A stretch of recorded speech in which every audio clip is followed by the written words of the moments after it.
Hey, it's Jeff McNichol down here at Mom's Music, 1900 Melwood Avenue. And I was just thinking, when I was a kid, the magic was at Frankfort Avenue, the Mom's Music at Frankfort Avenue. And I used to beg people to get a ride down there just to hang out with the guys and see all the cool gear. Now that I'm the owner of this store, it's like a dream come true. We're recreating the magic with the vibe that we used to have at the old store. We're carrying all the gear that you're going to possibly want. We're giving you the outstanding service and personal attention that you deserve.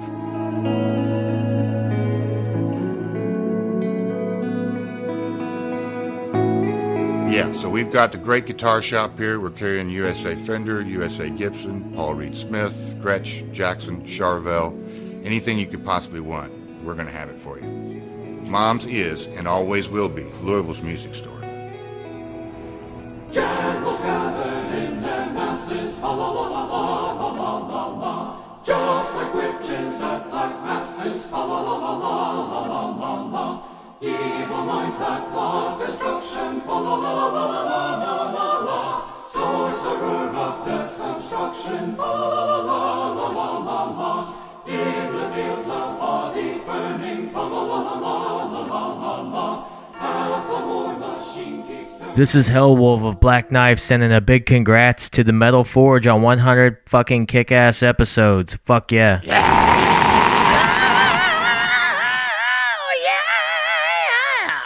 What's up? This is Mick Watkins, bassist of Wild Ride, and I would like to congratulate Mark Jackson and the Metal Forge podcast on 100 titillating, orgasmic, rockin' episodes. Keep up the good work, Mark. You kick ass. Wow, yeah!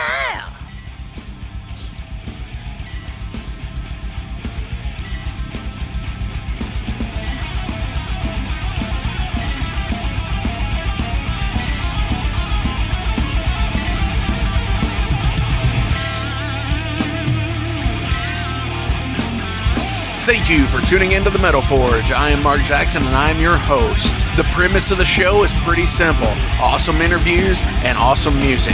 If you want to contact me, hit me up at metalforgeradio@gmail.com or visit the website metalforgeradio.com. And now let's get this show on the road. What's going on, Metalheads? It is the Metal Forge and I'm your host, Mark Jackson. And it's Friday, December the 25th. It's Christmas time. Yeah, hey, what the fuck, you know? How y'all doing? I hope you all are having a great holiday, no matter what your faith is. As for me, I'm doing alright. So far, so good. So what? No, not really. 100th episode today. Holy shit. What an amazing ride it's been. You know, starting out at the radio station, doing all local bands, and I love all of the people that I had on the show. So cool to have a 2019 that way, and then switch over and switch gears to the Metal Forge as a podcast and being able to feature bands all over the world. And I have went all over the world. We went to Africa, we went to the United Kingdom, we went to Canada, we went to the United States, you know, in various states and cities in the United States also. And my goal for 2021 with that is getting more places, more United Kingdom countries, more European countries. I have some friends in a band in Australia that hopefully we can talk to them and get them on the show next year. As it's planned out right now, I have about 30 bands for 2021. So a little over half the year. Holy shit, that's a big deal. Like, we're rocking, we're rolling, we're medaling the fuck out. And it's all because of you people who listen week in, week out, who send me the suggestions, who support the show in that way, in any way you can. And I love you guys for that. It's the best gift I've got for Christmas this year is your all support. And thank you all so much for that. But somebody said to me the other day, it's like, hey, after all of the stuff that you've listened to and all the bands that you've had on the show this year, what's your top 10 of 2020? And I have to seriously sit down and think about it. And I'm like, what the fuck? It's like, there's so many good albums that came out this year, you know, between like Mind Freeze by Haunt, Vanik 3, the Earhammer Sessions, and the Chain Gang EP from Warcloud, The Vulture's Amulet by Lady Beast, Opulent Decay by Spell. You know, the great things that Underking has put out continuously all year. You know, you've got legendary stuff. You've got the Torment of Giants album, Luger's Cosmic Horror, Computer Warrior by Oath, you know, Magic and Mischief by Spellbook. And it's like the list keeps going on and on and on. And Hellripper, oh my God, The Affair of the Poisons. What? I can't even like say, fuck, man. I can't even begin to put that in a top 10. You know, because there's so many awesome albums that have come out this year, and EPs and releases and so on and so forth. You know, pretty much everybody I've had on the show has released something, and and it's going to be one of those things where it's like, you know, like there's been 51 episodes this year, and pretty much everybody has released something, so it's going to be all tied for number one because they're all fucking awesome, which is a cop-out, but I'm going to work on that for the January 1st episode. So next week's episode, I'm going to try and narrow down some 2020 releases, like a year in review type part. And in 2021, we're going to change gears a little bit. We're going to feature more things. We're going to try and do better features, better interviews, and possibly a YouTube channel, which I do have the YouTube channel. It's Metal Forge Radio.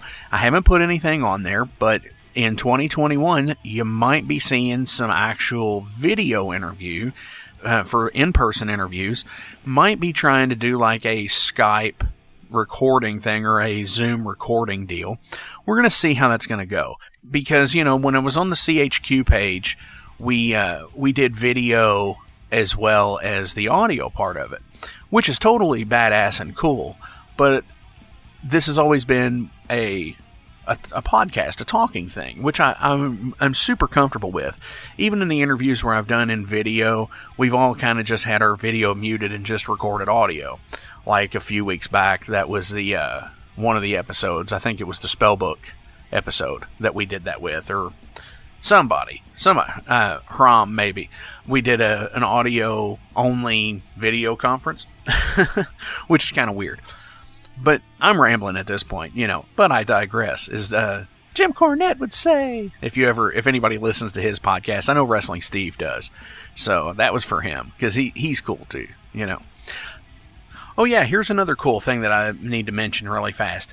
I created a Spotify playlist for the Metal Forge. Not of the shows, but of the bands who have been on the show. There's Venom Inc., there's Spell, there's Municipal Waste and Bat and Overload and the Deacons of Doom. People who have been on the show over the last 2 years or 100 episodes, they're on there. You can look below. There is a link. Click it, subscribe to it, and that's another thing I want to be doing in 2021 is doing a little bit more Spotify promotion where I'm going to be putting out playlists. And once I do a new one, I want to put a link up. We'll see what we can do with it. And make your suggestions as well. But anyways, 2021, look for some new awesome stuff.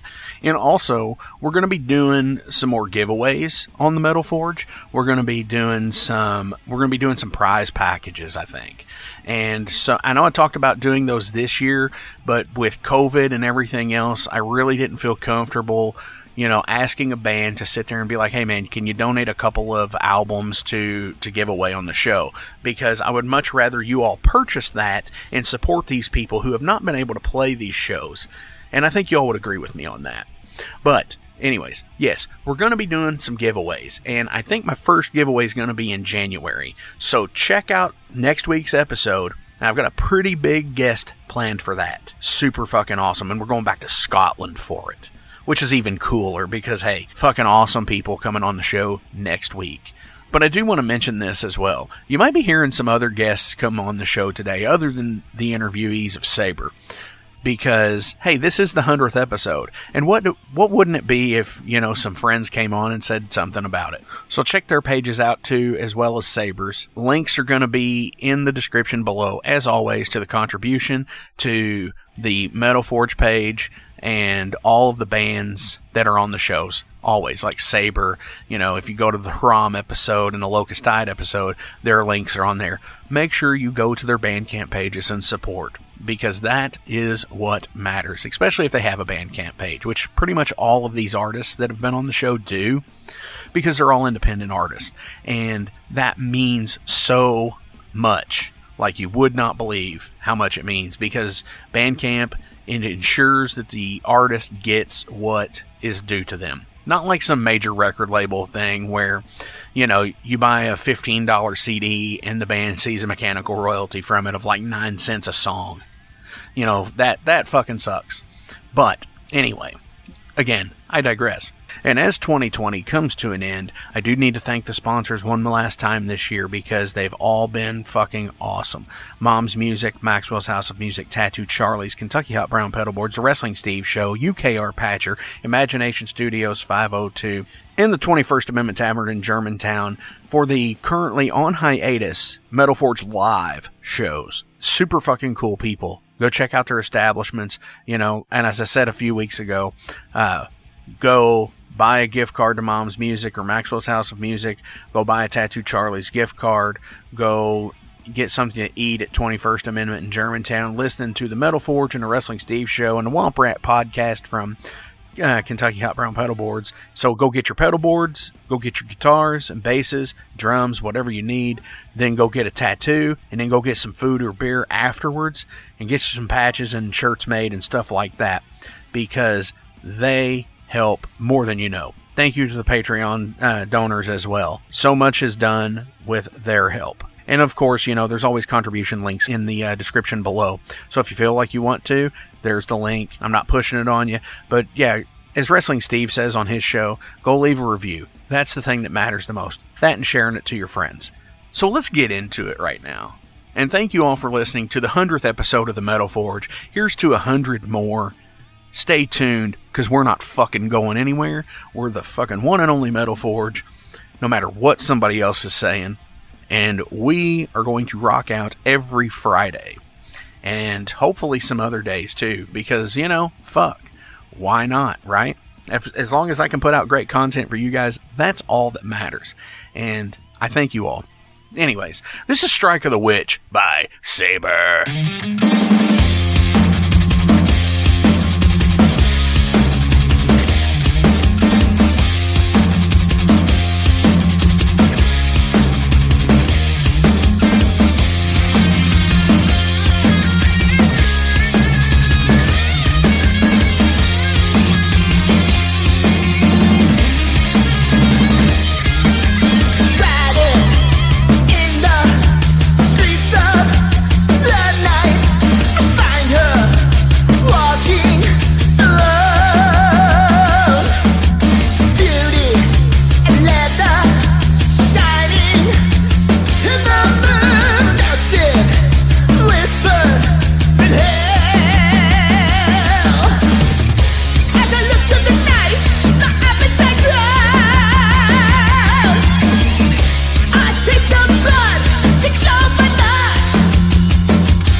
Ritual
attack of the witch.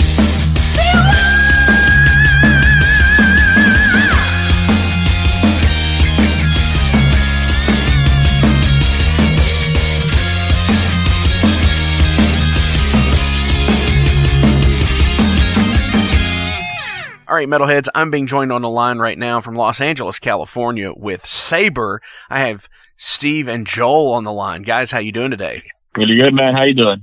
Dude, I am great. Thank you all for, doing this on Christmas Day. That's how we do it here at the Metal Forge. We're 24/7, 365, all out balls to the wall, which metal should be, right? I'm always ready. Hell yeah. Tell everybody out there in Metal Forge land about Saber. Well, let's see. What is there to know about Saber? Band started, I think, about 2 years ago. Like, memory serves me right. It was just an idea from what spawned out of me and Steven, because we were both in different bands. I was in Ramit, and he was in a band called Lethal Night. He just came up to me and asked if I was interested in starting a different project, something different. We just kind of sat down and talked about it, and ideas came up, and basically ended up leading up to what it is today. Right on.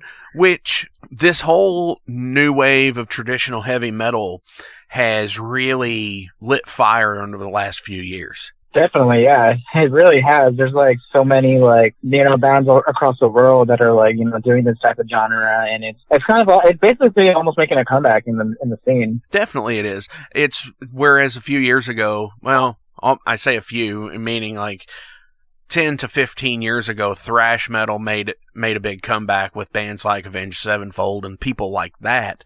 And then all of a sudden now this, where they say it's traditional, I think it's more along the line of it's a big conglomeration of different types of metal, because you can have black thrash, you can have thrash influence, you can have power influence, and they're not entirely the same band. Yeah, that's true. There's so many crossovers, and the thing about music is just you can literally put whatever comes to mind. There's no restrictions to writing music. Absolutely. Which, if being a fan of Rush has written some really heavy lyrically themed songs and some fairly heavy musically themed songs as well. And I think that's something that's happening in today's metal scene. Yeah, totally. For bands like that, I'm a big fan of Visigoth. So I get the little progressive side they have, almost like Rush, where their songs, they're a little longer than traditional rock songs, which are 3 or 4 minutes. But every riff and every melody that comes out of those songs are just amazing. Definitely. And hopefully, some of those members are listening to this show, because I'd love to have them on in 2021. So shout out, so too. That'd be shout awesome. out to those guys. And in Eternal Champion, I'd love to have them too. Oh, that's great too. Really good record this year they came out with. Oh, absolutely. You have a new album coming out. It's going to be up for pre-order for physical copy and digital on January the 1st, hopefully. And the name of that is Without Warning. That's correct. All right. So tell us about that. Well, I think about a year ago, right before COVID hit, we were starting talks about writing an entire album, because we had the single already out, and we wanted to do more. We wanted to push ourselves. We wanted to get it done that year, which 2020. We sat down, we talked about it. We're like, all right, we have a couple of ideas. We have riffs. We just need to sit down and write them out. We talked to Trevor about it too, and he said, if you guys want to get it done, then you got to get to work. It has to be done within the next couple months, because we were talking about this, I think early February, mid-February of 2020. We rehearsed all of March right before COVID hit. And once COVID hit, we were just stunned. We were just like, what are we going to do? Because we couldn't find a place to rehearse. Members didn't want to meet up because they were so scared. It was almost like if they were in hysteria, just catching the virus. Right. So we had to, we had to work remotely. We all got interfaces, computers, stuff to record demo tracks. Anything we can do just to put our ideas out so we can hear them, instead of just waiting for a miracle so we can all meet up. We try to find little sheets or, whatever we can make up to write the songs. And eventually they were written just I think around June, July, all the songs were done. We spoke with Trevor. We were setting up a schedule to when we could head over to go record. If I remember clearly, we went towards the end of October to record that record. Oh, wow. That's got to be a trip for a band who is so used to playing in the same room together, rehearsing and writing together, to just all of a sudden be like another band that is, let me rephrase. There are tons of bands that come on the show that have members all over the world. And then there's a lot of the bands that come on the show that are just like any local band, where they have all of their members in the same centralized area. I couldn't imagine how hard it would be to go from being in a centralized located band where you're all practicing and writing together all the time to pretty much this other entity where you're not getting together, but you're still trying to be productive. It's almost as if, not being able to see each other, you're almost in different countries for the most part. I congratulate the bands that have members across the globe. I have no idea how they do it. So personally speaking, I am one of those people that loves working and interacting physically with the person there, because ideas just flow in the moment way better, than waiting like a couple hours for somebody to log in somewhere online to hear like a demo track and then play over it or learn it or whatever. Definitely. It was a struggle at first. It really was. We were getting frustrated at each other. Things were being said, but at the end of the day, we all just ended up, we knew we had a goal and we had to get there no matter what. Absolutely. With working with Trevor on this, did you all record at his studio? Yes.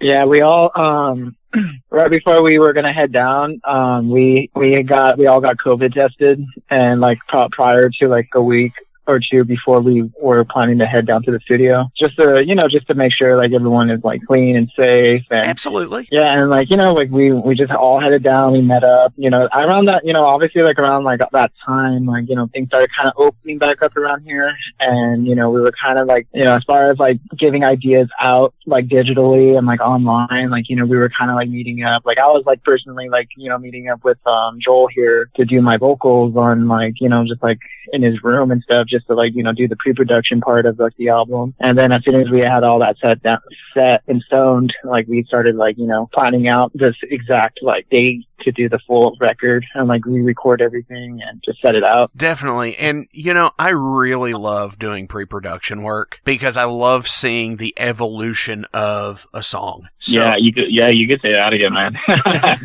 yeah, and you find out like, well, this transition doesn't really work, but you get, like to say, you get to pick it apart, and I think doing that, you don't have to necessarily pick it apart as much after it is, air quotes here, finished, because you've already done that through so much pre-production. Yeah, Trevor was a huge part in our pre-production. We had the songs written, and like I said, since we were working remotely, it was kind of hard to structure the songs as well as we wanted to. So we send them the files of the demo tracks we had recorded, and he listened to them and he was just like, guys, there's some parts where like the song didn't sound right, a little part was off here, there. So he helped us out a lot on the pre-production, getting the song sounding right. And honestly, if it wasn't for him, we wouldn't have gotten this record done at all this year. Understandable. I've heard he is a great producer when it comes to stuff like that, because he will let you do what you do and then we'll show you possibly a better way for the future. Oh, yeah. He does that tremendously spectacular. It helps also. He is an amazing songwriter. Shout out to Trevor. I love him to death. He's an amazing songwriter, and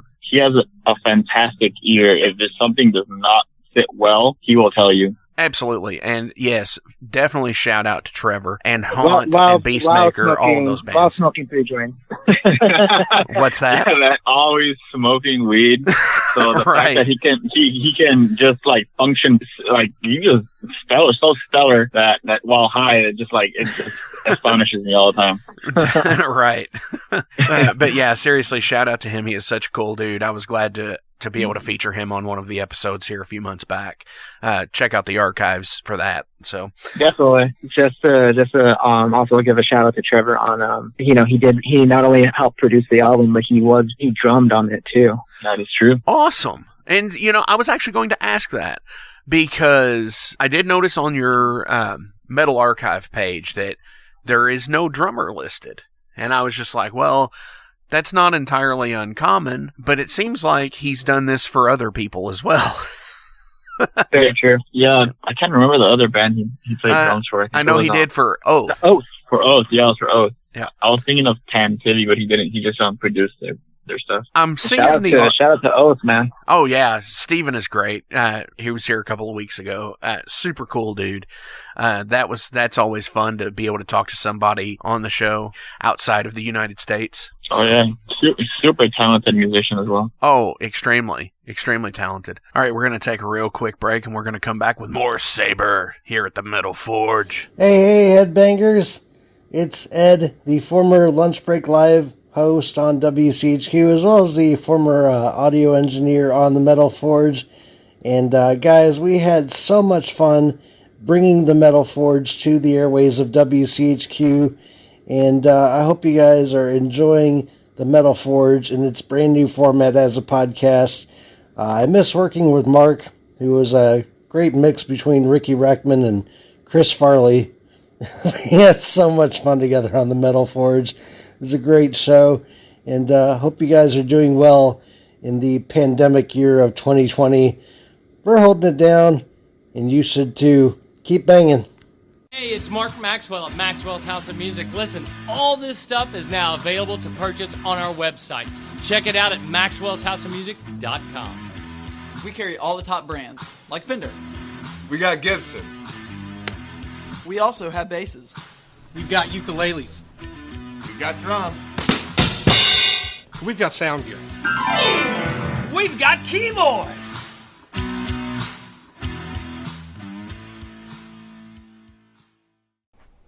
This is Bryce Van Hoosen from Silver Talon. Just want to say massive congrats to the Metal Forge on 100 episodes. So, the new album, are we going to have CD, obviously, digital, obviously, vinyl? So, we were planning to have CDs, tapes, vinyl, shirts. Like, you know, we've been planning, after the album was complete, like when I finished that last week of October, I was in talks with Trevor trying to like negotiate of like what we're going to get as far as merchandise goes and how long the manufacturing was going to take. So this one's a little bit of a ear breaker because we had everything set, but then recently, about probably towards the end of last month, he hits me up and he tells me that the manufacturer for vinyl is having a very limited of resources, like worldwide. And, you know, like we're not the only band that's like trying to get vinyl right now. Like it's literally everywhere. Like vinyl is just out of the question right now as far as like being created. Right. I pre-ordered one from somebody else and they said that it was going to be like May before the vinyl was out. Yeah. So we're just like, damn, you know, like kind of like, you know, cause like we were aiming to get vinyl mostly, out of anything, you know, cause like, you know, we know that, you know, we're all vinyl collectors here and, you know, that's a big thing that people like to get rather than CDs and tapes. So we were just, you know, he was just trying to like see whether or not if we can possibly like, you know, still get them, but like, you know, set a pre-order date, but you know, we'll just have to let the fans know that it's going to take a little bit longer. So, you know, we were in talks with that. So after planning that out, like, you know, we have to do another plan. And then the second plan got shut down because he ended up getting audited. Oh, wow. Right now he's actually still going through that right now. Yeah, it literally just happened like about not even like 2 weeks ago, like just like recently. And kind of gave me a phone call telling me like, hey, like I'm not sure if I'm gonna be able to do your release date because of, you know, what's going on. I'm just like, oh shit. So luckily enough, you know, time kind of went by. We were kind of stressing out because we were kind of like, you know, fuck, like we had all planned out. We planned everything out to have it out by the end of this year, you know, pre-order and everything like that. And, you know, everything was just kind of like, fuck, like, you know, we were like dodging traffic basically with what we were trying to fucking establish. So luckily enough, he's in a better spot. He's going to be able to get us tapes, CDs, as far as I know right now. And, you know, obviously t-shirts, but for vinyl, we're going to have to wait with that. Definitely.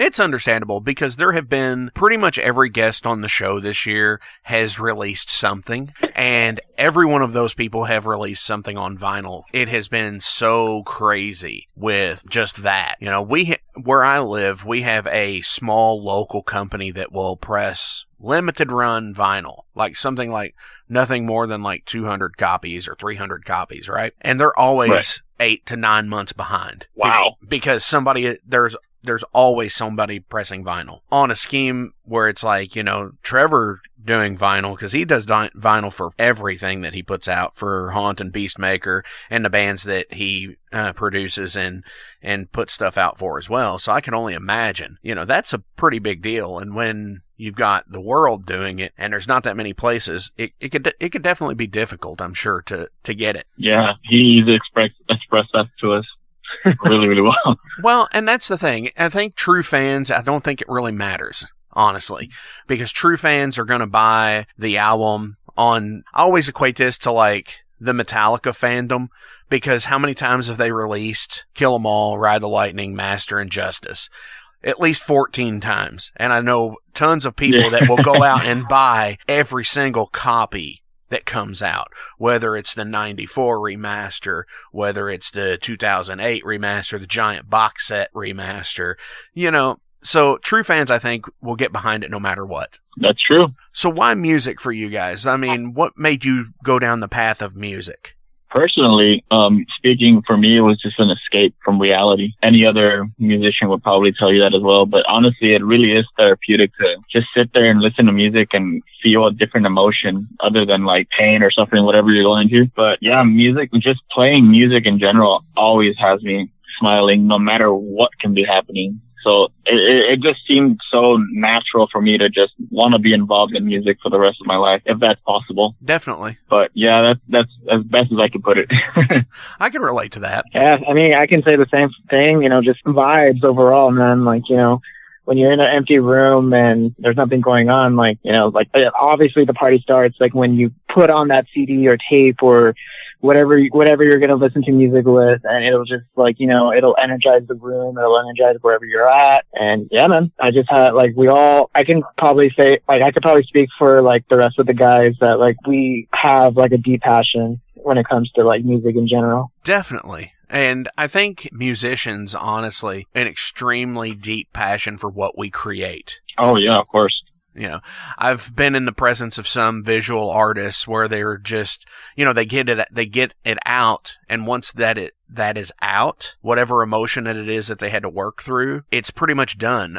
But with music, I think it's one of those things where once it's out, it's still there to stay. Even on the visual art's still there to stay, but it recalls everything. Yeah, that's what's beautiful about music, because personally, I love ballads. So whenever I listen to a ballad, I can almost feel like the person writing that song was just going through some strong emotion, and every time you listen to a specific song, you can almost feel that same emotion. Right on. You said the ballad thing, and it made me think of Exodus. What is it, 40 years and still no ballads or something like that? Because that's their big claim is they have no ballads in anything that they've ever done. So that's true.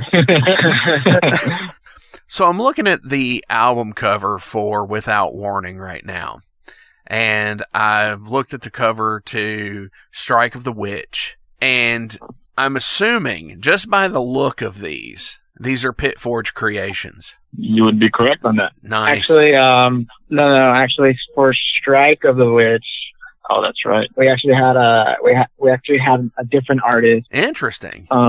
Yeah, we had a different similar different art design that we wanted that we kind of showed Trevor, and we're we kind of have this idea, would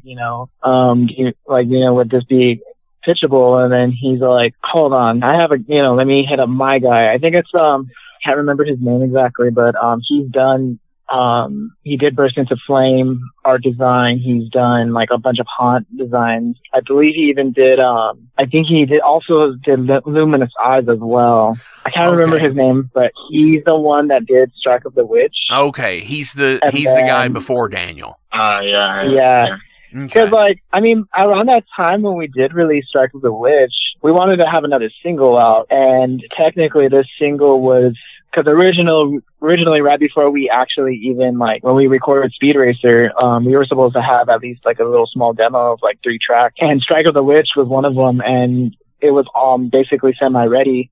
And we were planning to release it this year, but then, when COVID happened, kind of changed our direction. But me and Joel went to go update the song, because it needed vocals and it needed to we needed to re-record guitars. And as soon as we did that, you know, we kind of just did it on the quick. So he just threw that art piece, and like when his guy heard the song, and we're like, oh, you know, that's pretty cool. Like, you know, we really digged it. And then before the album, though, we wanted to have Pitforge specifically to do this record because we liked the way his style was, and he kind of has like that approach of like what our aesthetic is as well, you know? Definitely. And with all of the other bands that he's worked with lately, they have all had amazing artwork.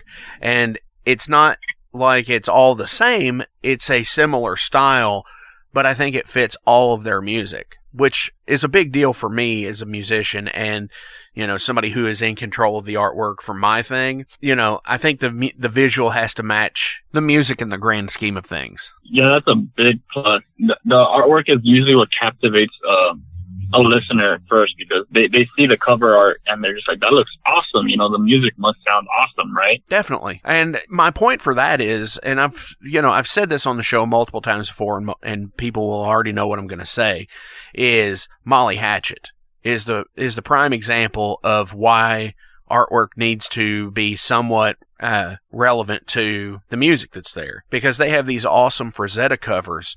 You know, and you would think they would be like a power metal band like Iron Maiden or somebody like that, but they're Southern rock. Yep. It really doesn't fit. And I always call them a band that they're theft by deception.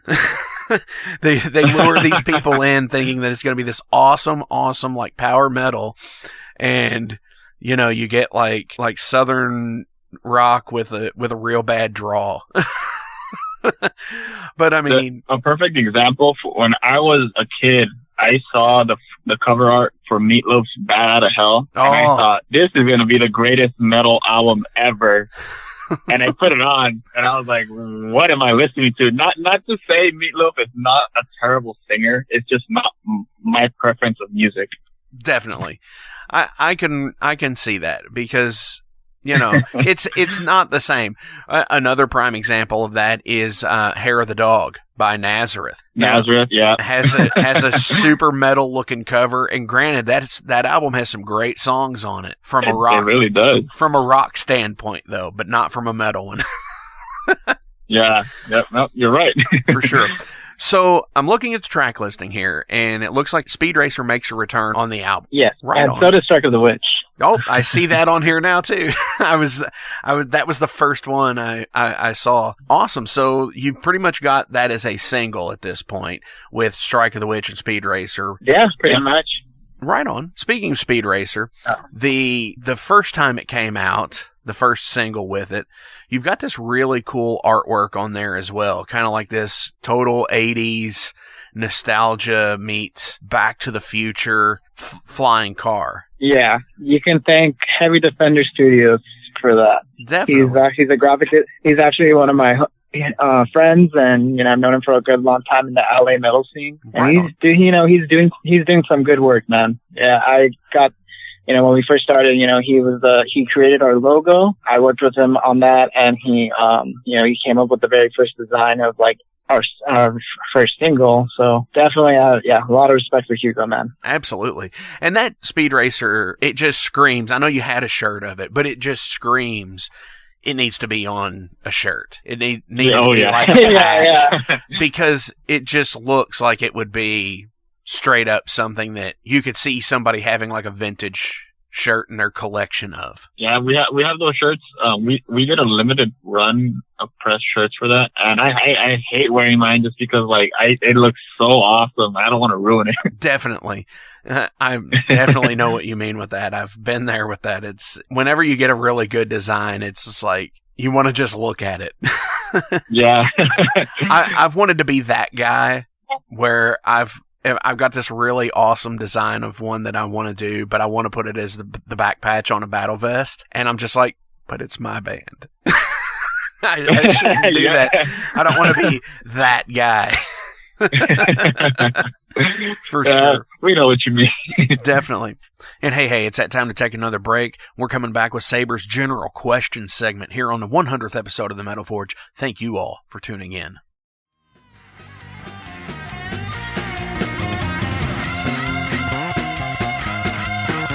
Hey, this is the members and wife will congratulate Mark Jackson for the 100th episode of Metal Forge. Rock on, man. We love you. Hey, it's Mark Jackson. It's Mark Jackson. It's Mark Jackson. It's Mark Jackson. Metal Forge. It's Mark Jackson. Metal Forge. It's Mark Jackson. Metal Forge. It's Mark Jackson. Metal Forge. It's Mark Jackson. Nice. Since 1973, Tattoo Charlie's has been an established body modification studio in Kentucky, featuring world-renowned artists and piercers, currently with locations on Preston Highway and in Lexington, a staple point in the tattoo community. Learn more at tattoocharlies.com. Set up your appointment today at 7904 Preston Highway. Our tattoos are done while you wait. What is up, metalheads? This is Wrestling Steve from the Wrestling Steve Show. Just want to give a big shout out to Mark Jackson for hitting 100 episodes on the Metal Forge. That is awesome. Congratulations. I want to thank you for giving me the support and everything that you do for me, and giving me the courage to do this dumb podcast that I do. Look forward to 100 more. Thank you so much for being a friend, and I love you, buddy. Congratulations again. Hi, my name is Rob, and I play drums in Evil Dead. Just want to congratulate Mark and the Metal Forge on 100 episodes. Awesome. So let's get into some general questions here. This is about you guys as people, because as 2020 now draws to an end, we've been in this pandemic situation for 9 months now, and we don't understand how many people we rely on day to day when you really can't see people. So we're all in this together as people, right? Yeah. I like to ask some general questions because I like to connect with people. Okay. Oh, yeah, go ahead. I'm sorry. What is the best advice you've ever received? Oh, man. That's a good question. Also a very tough question to answer.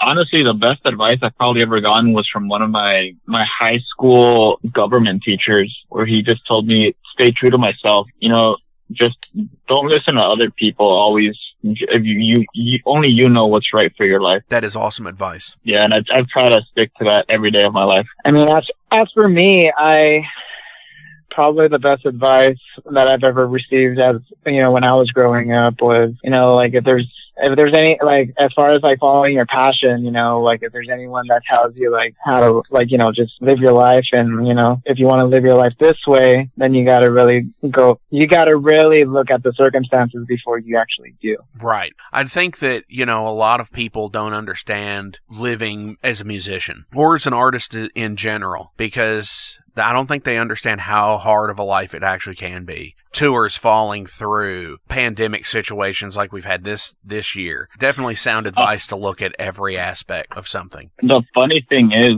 about this band, we never got to play our first gig ever. Oh, wow. Because of the pandemic. This band has never played live before. Wow. Yeah, we've never played live before. Interesting.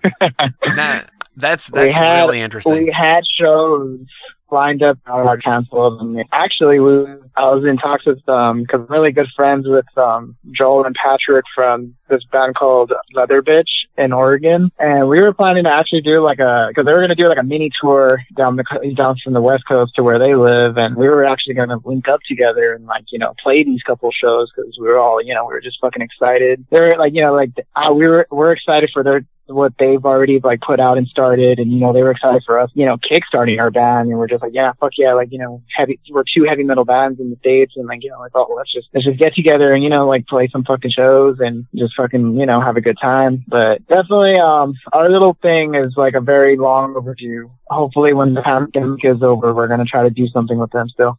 Right on. And definitely that would be awesome. What's the worst concert you've ever attended? Worst concert?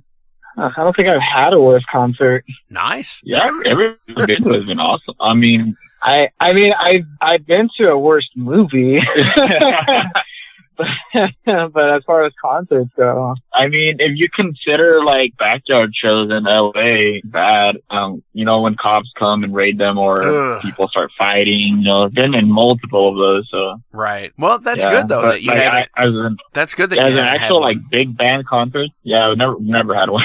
Nice. I mean, I kind of like to look ahead before I like see one of my like any old artists that are still doing it today. I'm just like, okay, like I wonder how they're, I wonder like if they're like actually keeping it up or like what's going on here. Right. Are they still? I was planning on seeing Dawkins at the Rainbow. Oh no! Wow. Because I'm a big Dawkins fan. I'm a big Dawkins fan. I love Dawkins. My mom, who was also an '80s heavy metal head back in the day, she showed me like records. Tooth and Nail was like one of my first records to listen to growing up, and I was excited to see Dawkins until like he's not being able to sing the songs that he used to sing anymore, and I'm just like, oh man. So like I kind of just saved the trip, and I wanted to see like, okay, well, I mean, he is planning to play the Whiskey like next year, so if anything, I want to see, because I heard they were gonna like live stream it or whatever and just whatever they're gonna do to like record that concert. So I was like, okay, let me see this. So when I did so, I was like, man. Definitely. Okay. It's kind of one of those things where, if you do look ahead and see that, they're having a hard time or, they just can't deliver like they used to. It's kind of like that saying, you shouldn't meet your heroes because you'll be disappointed. Yeah, I've heard that so many times. Yep. But fortunately enough, every single hero that I've met so far has been so nice. Awesome. I got to meet Michael Anthony from Van Halen at one of my jobs that I used to work at. Oh, wow. He's such a nice person, man. Yeah, he's such a nice guy. That's cool. Yeah. Yeah, he seems like he would be an awesome cat. He seems like he'd be really laid back at this point. Yeah, he is. He really is a genuine nice guy. What is your biggest fear? Never being able to play music again. Oh, yes. Yeah, I can't. There is not one single day where I don't pick up my guitar or listen to music or just think of a music idea in my head. Like I can't live without music. Definitely. What about you, Steven? I could say the same. And also, I mean, just like, just in general of like what I do, like, like I love singing, and I also, like I like to be the best of what I can be. And, I think if one day where like I can't do that anymore, that is a big fear. Definitely. I can buy that. What do you invest too much time into? Playing guitar. Back when I first started playing guitar, I had this problem where I would sit there and try to, I'm for the most part, I am self-taught, so I would sit there for about 8 or 9 hours trying to figure out the simplest scale runs, which at the time I had no idea what they were. But the scary thing was, I would go sometimes without eating and I wouldn't even notice. And my mom at the time, she told me, she's like, your skin's looking a little different, like it's odd. And the actual pigmentation of my skin was changing color because I wasn't eating. Oh, wow. Yeah. That was kind of scary. Dude, that's hardcore. As far as this question goes, like, is it, what do you invest in your time currently, or what do you invest in your time too much? What do you invest too much time into? Just. I mean, or what? I'm always what working. would others say that you invest too much time into? Would probably be a better question. Yeah, actually, because then Joel still has the same answer, I'm sure. Playing guitar. I gotta make sure I look good everywhere I go, man. I get it. It's just the thing of, you can't just rock the battle vest. You have to rock the whole thing, right? Exactly. And that takes time. All right, rapid fire on this one. Denim or leather? Leather. Yeah, rock on. What is something you've always wanted to do, but you don't have the coordination for? Oh, man. I mean, drumming. I wanted to be a drummer when I first wanted to pick up an instrument style of like beat on my feet compared to what I'm doing on my arms. Right. I can relate to that. I could probably say the same thing. I mean, sometimes dabble with the drums. Back when our other guitar player used to live closer to me, had his drum set up there, so I would sit there a couple hours a day and just try to learn how to drum, but I couldn't even make the simplest drum beat. But after a while, I kind of got the hang of it, but it's like drumming is so hard, man. Right. It's definitely like a test of stamina. It's a test of mental stability, because of being able to it's more than just a count. Some people, they feel this, and it's just like they have this inner metronome that's ridiculous, and some people have to work for that. Like I have to work for that. Oh yeah. So yeah, I get that. What is the best album by your favorite band? Whitesnake's '87 record. Anybody who asks, they know already. Like that's my favorite record. Nice. Defenders of the Faith by Judas Priest. I literally have that tatted on my arm. I'm kind of torn on that personally, because like I think their albums are a little bit whereas their career as a whole is amazing, even into the 90s with the Ripper Owens stuff. Oh yeah, it's all I can agree to that. Yeah, but I think it's like they really had a stride through the late 70s to the early 90s before Rob left that, just couldn't be touched. And yeah, Defenders, I think, there's a group of people out there who absolutely love that album. And then I know quite a few other people that are just like, meh, but I think it's a great album as well. Yeah, it's a great album. What's the last thing you watched on YouTube? Video about Michael Schenker. I think it was Dr. Unplugged. Wow. Yeah. It was with Robin McCauley. That's a great live version. Nice. I'll have to check it out, because that's one of my seeing bands multiple times thing, where you get like Iron Maiden. They always the last thing played on the PA before they come out to play their show is Doctor. Yeah, I've heard like stories where people think that Maiden have written that song. Like they don't know that's a UFO song, or that Michael Schenker wrote that song. Well, the interesting thing is they actually covered that song with Blaze Bayley. Oh, it was in the 90s, right? Yes, it was in like 98 when that happened. Yeah, so I can see why, but UFO's awesome. Oh yeah, definitely. Absolutely. What about you, Steven? What's the last thing you watched on YouTube? Well, last thing I watched before I went to work, because I always listen to music before I go to work, and like I'm getting ready, was Wasps Blind in Texas song. The music video. Right on. Hell yeah. That's one of the things that, as much as, the culture of YouTube can kind of suck here and there, sometimes there's really good things about it. For example, I actually just had ripped from YouTube Phantasm. Not the movie, the band Phantasm. Are you familiar with Phantasm? No. Mm-mm. Phantasm is Ron McGovney from Metallica, original bassist, along with Caton DePina from Hyrax. It was a band that they had in the late 80s, and it's freaking awesome. Flip onto the Metal Archives, find some of these bands that you're fans of, and just see the other stuff that they've been in. Chances are, if you can't find a copy of it, you can find one on YouTube. Somebody has uploaded it. Yeah. Which is pretty cool. YouTube has everything that's like a hidden gem. Definitely. What are you currently reading?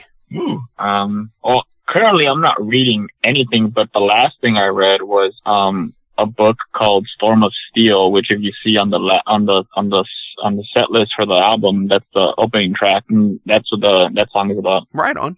Love it when other bands do that. Oh yeah, I honestly think that reading books gives you inspiration, not just in music, but in almost anything in your day-to-day life. For sure. So for me, I actually I'm kind of going back and forth with this, but I'm reading the Silmarillion from the Lord of the Rings book. I'm a big fan when it comes to like medieval stuff and like just really what I'm reading. Right on. The whole Middle Earth deal is like, it gets really deep. Yeah. Definitely. Yeah. I mean, it's almost too, I don't know how to put it exactly. It's almost like too magnanimous to describe. Oh yeah, that there's so much into it. I remember when I was a kid and I saw just how thick those books were for Lord of the Rings. I was like, I'm never gonna finish reading these things. Right. I know like the Stand, if you listen to the audiobook version of it, is 48 hours. And I'm pretty sure Lord of the Rings is the same way. Where it's like, because they're pretty similar on page count. So between all three books, then you have all his other stuff. That's the beauty of it. It doesn't matter how long it is. If it's something is really, really good, it'll just fly by. Oh, absolutely.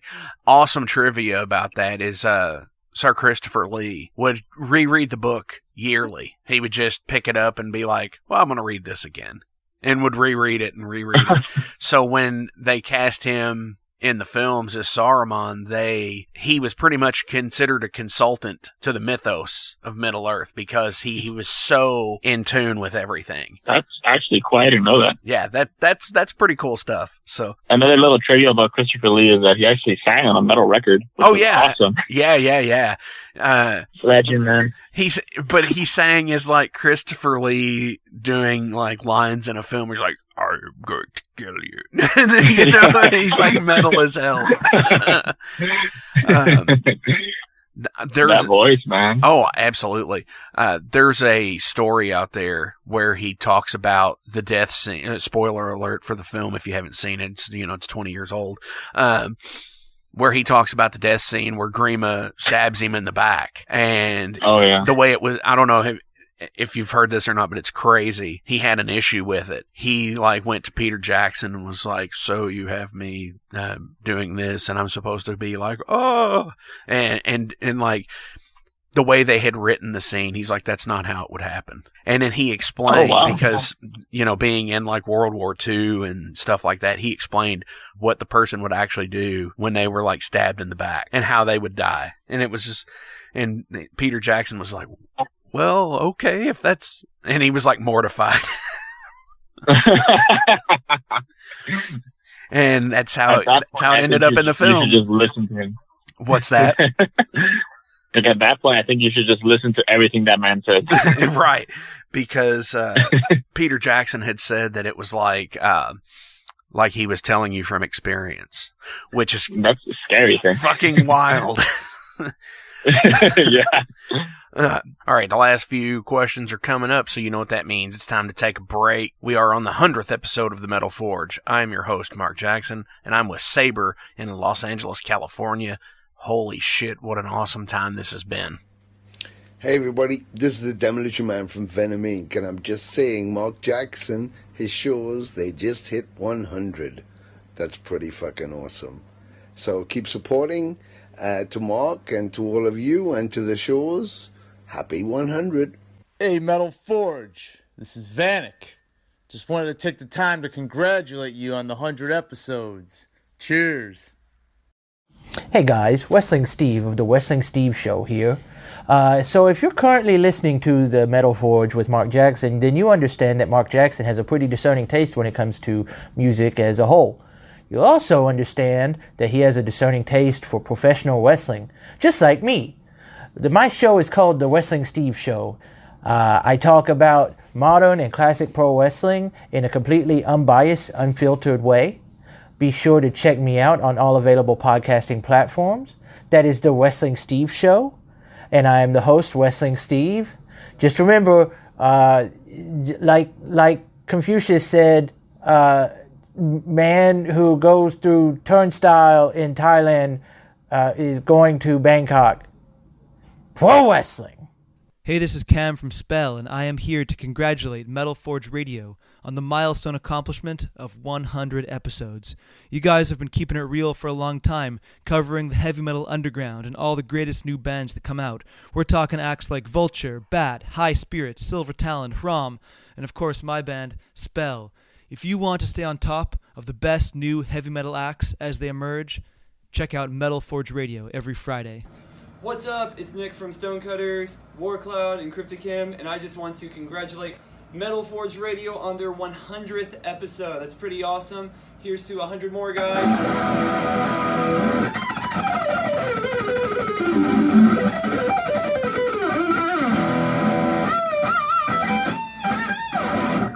Cheers. What's your favorite word? Word? Vibes. Cool, man. I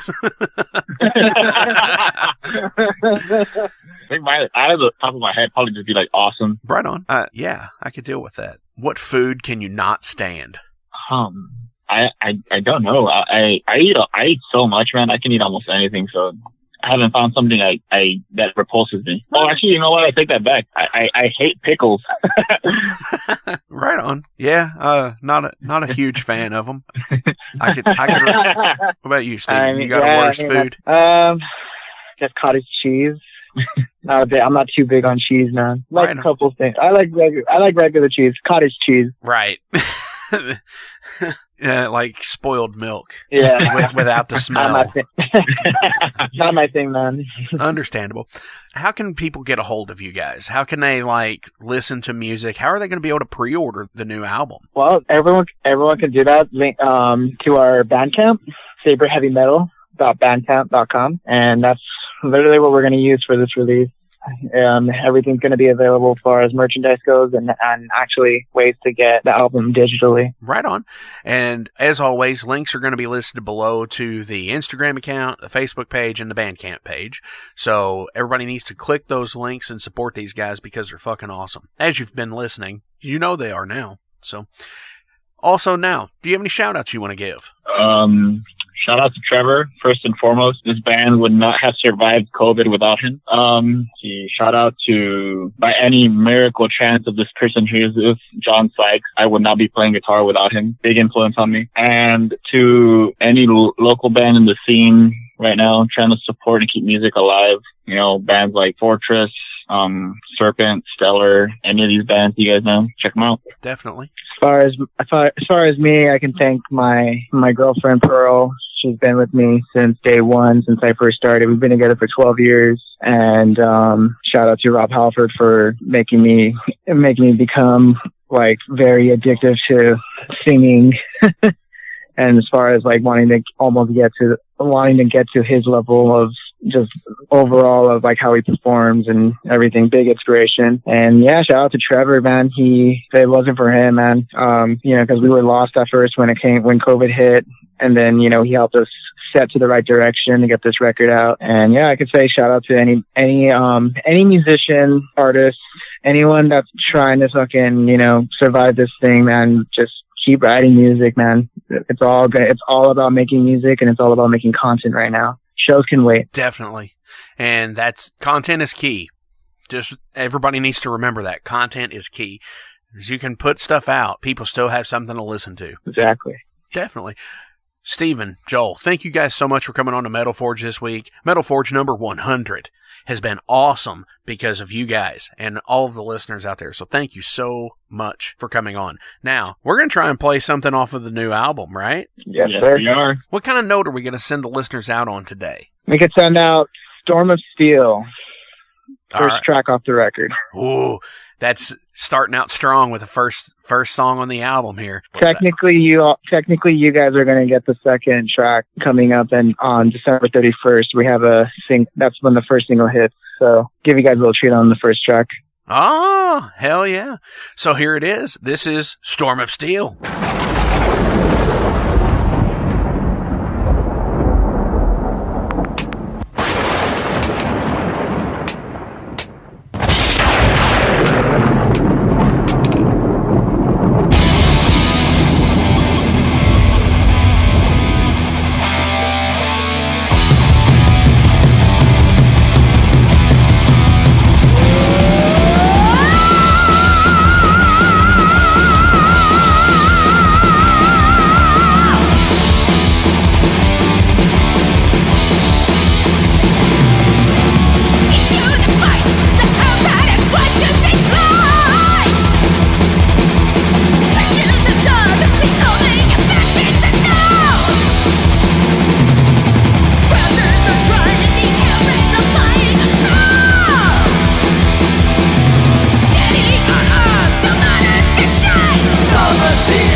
Musicians, rejoice.